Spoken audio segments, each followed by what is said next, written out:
اللهم صل على محمد وآل محمد. أعوذ بالله من الشيطان اللعين الرجيم. بسم الله الرحمن الرحيم. تبارك الذي بيده الملك وهو على كل شيء قدير. الذي خلق الموت والحياة ليبلوكم أيكم أحسن عملا وهو العزيز الغفور. الذي خلق 7 سماوات طباقا ما ترى في خلق الرحمن من تفاوت فارجع البصر هل ترى من فطور ثم ارجع البصر كرتين ينقلب إليك البصر خاسعا وهو حسير. ولقد زينا السماء الدنيا بمصابيح وجعلناها رجوما للشياطين وأعتدنا لهم عذاب السعير. صدق الله العلي العظيم وصدق رسوله النبي الكريم. اللهم صل على محمد وآل محمد.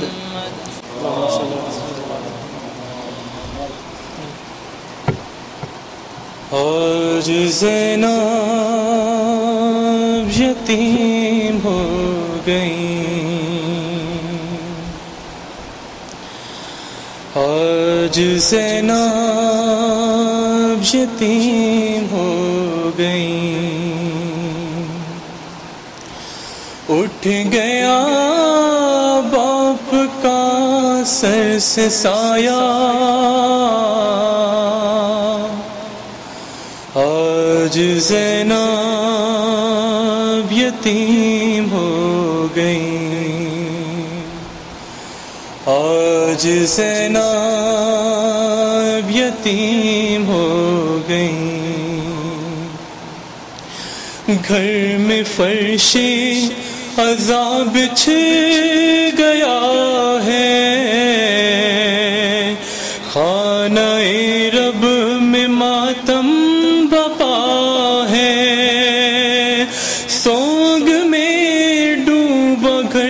سیدہ کا. آج زینب یتیم ہو گئیں. رو رہے ہیں یہ محراب و منبر. کہہ رہے ہیں یہ جبریل رو کر ابن ملجم نے یہ ظلم ڈھایا. آج زینب یتیم ہو گئیں. اٹھ رہا ہے جنازہ علی کا. ایک محشر سالم تھا برپا. سب کے ہونٹوں پہ تھا ایک نوحہ. آج زینب یتیم ہو گئی، غم ہے ماتم ہے شور بکا ہے، آسماں بھی لہو رو رہا ہے، اٹھ گیا سر سے زینب کا سایہ، آج زینب یتیم ہو گئی، اٹھ گیا باپ کا سر سے سایہ، آج زینب یتیم ہو گئی۔ فاتحہ۔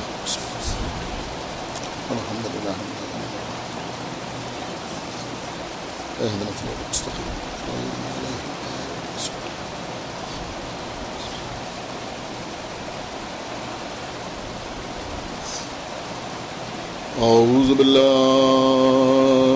السمیع العلی العظیم من الشیطان اللعین الرجیم، بسم اللہ الرحمن الرحیم، الحمد للہ الذی ہدانا لہذا وما کنا لنہتدی لولا ان ہدانا اللہ، لقد جاءت رسل ربنا بالحق، الصلاة والسلام على صاحب الدین والاسلام والحل والحرام والرکن والمقام والصلاة والصیام والسجود والقیام والشریعة والاحکام والحجة والبرہان والمحبت والعرفان والحق والبیان والکتاب والقرآن، سیدنا و نبینا و شفیعنا و مولانا و مولا الثقلین جد الحسن والحسین ابی القاسم محمد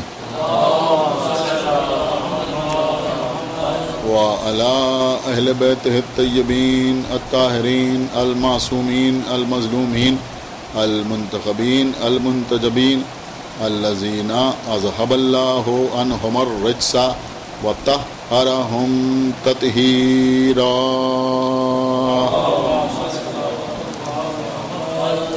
ولعنۃ اللہ علی اعدائہم وقتلتہم وغاصبی حقوقہم ومنکری فضائلہم ومصائبہم اجمعین من الآن الی یوم الدین، اما بعد فقد قال اللہ سبحانہ تبارک و تعالی فی کتابہ المجید وفرقانہ الحمید وقولہ الحق، بسم اللہ الرحمن الرحیم، ان اللہ یأمر بالعدل والاحسان، صلوات بر محمد۔ حضرات، یہ سورہ نحل کی آیہ مبارکہ ہے جس کی تلاوت کا شرف میں نے آپ حضرات کے سامنے حاصل کیا ہے۔ اس آیت میں خالق کائنات ارشاد فرما رہا ہے کہ اللہ اپنے امر کو عدل اور احسان کے ساتھ انجام دیتا ہے۔ اگر کسی معاشرے میں، کسی سوسائٹی میں، کسی ملت میں، کسی قوم میں، کسی آبادی میں عدل نہ ہو تو وہ سوسائٹی، وہ ملت، وہ قوم، وہ معاشرہ بے روح کہلاتا ہے۔ لیکن اگر کسی سوسائٹی میں، کسی سماج میں عدل تو ہو لیکن اگر احسان نہ ہو تو وہ سماج بے لطف کہلاتا ہے۔ عزیزوں، آج کی اس مجلس میں میں چاہتا ہوں کہ تھوڑی سی گفتگو عدل کے حوالے سے آپ کے سامنے عرض کی جائے۔ مولا متقیان غالب کل غالب حضرت علی بن ابی طالب علیہ السلام سے ایک بھرے ہوئے مجمع میں کسی نے سوال کیا کہ یا علی، آپ کی نظر میں عدالت بہتر ہے یا سخاوت بہتر ہے؟ دیکھیے، اگر کسی شخص سے کسی ایک میدان کے بارے میں سوال کیا جائے کہ یہ چیز بہتر ہے یا وہ شے بہتر ہے، تو جو جس میدان کا شے سوار ہوتا ہے، جو جس فن میں ماہر ہوتا ہے، جو جس کام میں مشغول رہتا ہے، وہ ہمیشہ اسی کو بہتر اور افضل قرار دیتا ہے۔ اگر کوئی شخص قوم کے درمیان علم کے میدان میں کام کر رہا ہے، ایجوکیشن کے میدان میں کام کر رہا ہے، اور آج اس سے پوچھیں کہ قوم کی سب سے بڑی خدمت کیا ہے، تو وہ فوراً یہی کہے گا کہ قوم کی سب سے بڑی خدمت یہ ہے کہ ایجوکیشن کے میدان میں، تعلیم کے میدان میں کام کیا جائے، لیکن اگر کوئی طبی میدان میں سرگرم عمل ہے، یعنی میڈیکیشن میں کام کر رہا ہے، اور آپ اس سے پوچھیں کہ سب سے بہتر قوم کی خدمت کیا ہے، تو وہ جواب دے گا کہ سب سے بہتر قوم کی خدمت یہ ہے کہ میڈیکل لائن میں کام کیا جائے۔ اگر آپ اس سے کہیں کہ لوگ یہ کہتے ہیں کہ ایجوکیشن لائن میں کام کرنا سب سے بہتر ہے، تو وہ ہو سکتا ہے آپ کو یہ جواب دے کہ جب لوگ زندہ ہی نہیں رہیں گے تو ایجوکیشن حاصل کرنے کے لیے کون جائے گا۔ میرے کہنے کا مقصد یہ ہے کہ جو جس فیلڈ میں کام کرتا ہے وہ اسی کو افضل اور بہتر قرار دیتا ہے۔ اب سوال اگر کسی سخی سے ہوتا کہ سب سے بہتر کیا ہے، سخاوت بہتر ہے یا عدالت بہتر ہے، تو جواب آسان تھا کہ سخاوت بہتر ہے۔ اگر کسی ایسے عادل سے سوال ہوتا کہ جو عادل ہوتا لیکن سخی نہ ہوتا، تو اس کے لیے آسان تھا کہ وہ جواب دیتا کہ عدالت بہتر ہے۔ لیکن سوال مولا علی سے ہوا۔ کائنات میں نہ علی سے بڑھ کے کوئی عادل ہے، نہ کائنات میں علی سے بڑھ کے کوئی سخی ہے۔ علی کی سخاوت کا عالم جو ہے، آپ سنتے رہتے ہیں کہ ایک شخص نے ایک روٹی کا سوال کیا۔ سوال ایک روٹی کا تھا۔ جناب قمبر سے کہا کہ قمبر اس کو روٹی دے دو۔ جناب قمبر نے کہا یا علی روٹی گٹھری میں ہے۔ مولا علی نے فرمایا کہ گٹھری اٹھا کے دے دو۔ کہا گٹھری ناکے کی پشت پہ ہے، فرمایا ناکا دے دو۔ کہا ناکا قطار میں ہے، کہا قطار اس کے حوالے کر دو۔ جناب قمبر نے فوراً مہار ناکا چھوڑ دی۔ کسی نے پوچھا کہ اے قمبر آپ نے مہار ناکا فوراً کیوں چھوڑ دی؟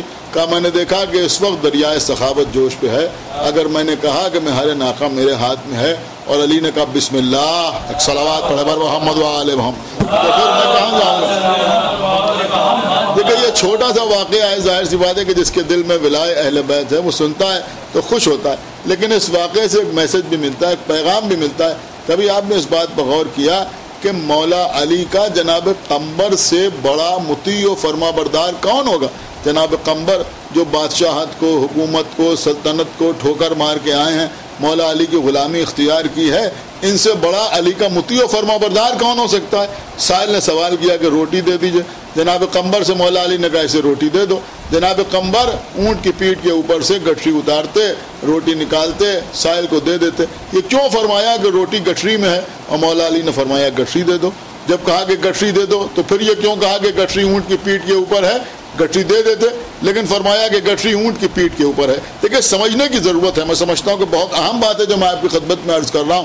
جناب قمبر سے زیادہ مولا علی کا کوئی مطیع و فرما بردار بھی نہیں ہے، اور جناب قمبر سے زیادہ علی کے مزاج کو سمجھنے والا بھی کوئی نہیں ہے۔ جناب قمبر جانتے تھے کہ علی کو عطا میں تاخیر بھی گوارا نہیں ہے، اب کیونکہ روٹی گٹھری میں ہے لہذا مولا علی نے فرمایا روٹی دے دو۔ قمبر جانتے ہیں کہ یہ جتنی دیر میں گٹھری سے روٹی نکال کر سائل کو دی جائے یہ تاخیر بھی علی کو گوارا نہیں ہے، لہذا فرمایا کہ روٹی جو ہے گٹھری میں ہے، اب گٹھری اٹھا کے دیں، اونٹ کی پیٹھ سے اتاریں، اس میں جتنی دیر لگے گی وہ بھی مولا علی کے مزاج سخاوت کو گوارا نہیں ہے، لہذا جناب قمبر نے کہا کہ روٹی اونٹ کی پیٹھ، گٹھری اونٹ کی پیٹھ کے اوپر ہے، اب اونٹ کو قطار سے جدا کر کے سائل کے حوالے کریں، لہذا فرمایا جناب قمبر نے کہ اونٹ قطار میں ہے، مولا علی نے فرمایا کہ قطار دے دو۔ ایک جملہ آپ کے لیے عرض کرنا چاہوں گا کہ اگر علی کے دربار میں سوال کیا جائے اور عطا میں کچھ تاخیر ہو تو پریشان ہونے کی ضرورت نہیں ہے، اس لیے کہ اگر کچھ تاخیر ہوتی ہے تو عطا میں اضافہ ہوتا جاتا ہے۔ ایک صلوات پڑھیں پر محمد و آل محمد۔ تو میں عرض کر رہا تھا کہ اس مولا علی سے سوال ہوا کہ عدالت بہتر ہے یا سخاوت بہتر ہے، تو میرے مولا نے فرمایا کہ عدالت بہتر ہے۔ سائل نے کہا یا علی عدالت کیسے بہتر ہے؟ اب آپ ذرا غور کریں عزیزوں، میں سمجھتا ہوں کہ یہ ایک ایسا جواب ہے جو صرف ہماری ملت تک محدود نہیں ہے بلکہ ساری دنیا تک اس کو عام کرنے کی ضرورت ہے۔ جس میڈیا کے ذریعے بھی آپ چاہیں اس جملے کو مولا علی کے عام کیجئے کہ میرے مولا سے پوچھا گیا کہ سخاوت بہتر ہے یا عدالت بہتر ہے، تو فرمایا کہ عدالت بہتر ہے۔ کہا یا علی عدالت کیوں بہتر ہے؟ میرے مولا نے جواب دیا اگر کائنات میں عدالت قائم ہو جائے تو سخاوت کی ضرورت ہی محسوس نہ ہو۔ ایک صلوات پڑھیں پر محمد و آل محمد۔ یعنی اگر ہر ایک تک اس کا حق پہنچ جائے اور کائنات میں عدالت قائم ہو جائے تو پھر سخاوت کی ضرورت محسوس نہ ہو۔ ہاں عزیزوں، مولا کائنات و عدالت میں سمجھتا ہوں یہ بھی صرف ایک مجلس کا موضوع نہیں ہے بلکہ اس کے اوپر اشرے پڑھے جا سکتے ہیں اگر کوشش کی جائے کہ مولا علی اور عدالت۔ دیکھیں میں اس وقت کی مجلس میں بس ایک بات آپ کی خدمت میں عرض کروں اور اس کے بعد مسائل عرض کر دوں اور بات کو تمام کر دوں، زیادہ تفصیلات کا موقع نہیں ہے، کہ مولا کائنات کی عدالت کا ایک معجزہ میں آپ کی خدمت میں پیش کرنا چاہتا ہوں۔